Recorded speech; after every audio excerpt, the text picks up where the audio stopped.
ಈ ಹುಡುಗನ video viral ಆದ್ಮೇಲೆ ಓರಾ ಫಾರ್ಮಿಂಗ್ ಅಂದ್ರೆ ಏನು ಅಂತ ನೀವು ಅರ್ಥ ಮಾಡ್ಕೊಂಡಿರಬಹುದು.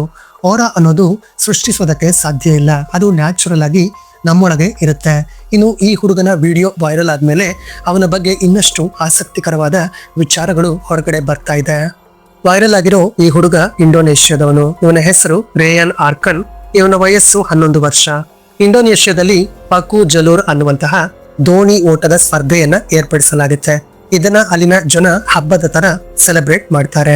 ಕಿರು ದೋಣಿಗಳಲ್ಲಿ ನಾವಿಕರು ಕೂತ್ಕೊಂಡಿರ್ತಾರೆ. ನಂತರ ದೋಣಿಗಳ ನಡುವೆ ಸ್ಪರ್ಧೆಯನ್ನ ಬಿಡಲಾಗುತ್ತೆ. ಪ್ರತಿಯೊಂದು ದೋಣಿ ಮುಂದೆಗಡೆ ಒಬ್ಬ ಡ್ಯಾನ್ಸರ್ ನಿಂತಿರ್ತಾನೆ.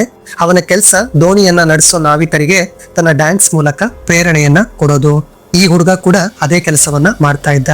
ಆದ್ರೆ ಈ ಹುಡುಗ ಮಾಡ್ತಾ ಇದ್ದ ಡ್ಯಾನ್ಸ್, ಅವನ ಸ್ಟೈಲ್, ಅವನ ಎನರ್ಜಿ ಬರೀ ನಾವಿಕರಿಗೆ ಪ್ರೇರಣೆ ನೀಡೋದಲ್ಲ, ಇಡೀ ವಿಶ್ವದ ಗಮನವನ್ನ ಸೆಳೆದಿದೆ. ಅಲ್ಲದೆ ಈ ಹುಡುಗ ಯಾವ ಮಟ್ಟಕ್ಕೆ ವೈರಲ್ ಆಗಿದ್ದಾನೆ ಅಂದ್ರೆ ದೊಡ್ಡ ದೊಡ್ಡ ಸೆಲೆಬ್ರಿಟಿಗಳು ಕೂಡ ಇವನ ಸ್ಟೈಲ್ ಅನ್ನ ಕಾಪಿ ಮಾಡೋದಕ್ಕೆ ಪ್ರಯತ್ನ ಪಡ್ತಾ ಇದ್ದಾರೆ. ಇದನ್ನೆಲ್ಲ ಗಮನಿಸಿದ ಇಂಡೋನೇಷ್ಯಾ ಸರ್ಕಾರ ಈ ಹುಡುಗನನ್ನ ತಮ್ಮ ಟೂರಿಸಂನ ಬ್ರ್ಯಾಂಡ್ ಅಂಬಾಸಿಡರ್ ಅಂತ ಘೋಷಣೆ ಮಾಡೋದ್ರ ಜೊತೆಗೆ ಅವನಿಗೆ ಸ್ಕಾಲರ್ಶಿಪ್ ಅನ್ನ ಕೂಡ ಕೊಡೋದಾಗಿ ಹೇಳಿದೆ. ಸೋಷಿಯಲ್ ಮೀಡಿಯಾಗಳಿಂದ ಯಾರ ಟ್ಯಾಲೆಂಟ್ ಹೇಗೆ ಹೊರಗಡೆ ಬರುತ್ತೆ, ಎಷ್ಟು ಫೇಮಸ್ ಆಗಿಬಿಡ್ತಾರೆ ಅನ್ನೋದನ್ನ ನಾವು ಗೆಸ್ ಮಾಡೋದಕ್ಕೆ ಕೂಡ ಸಾಧ್ಯ ಇಲ್ಲ.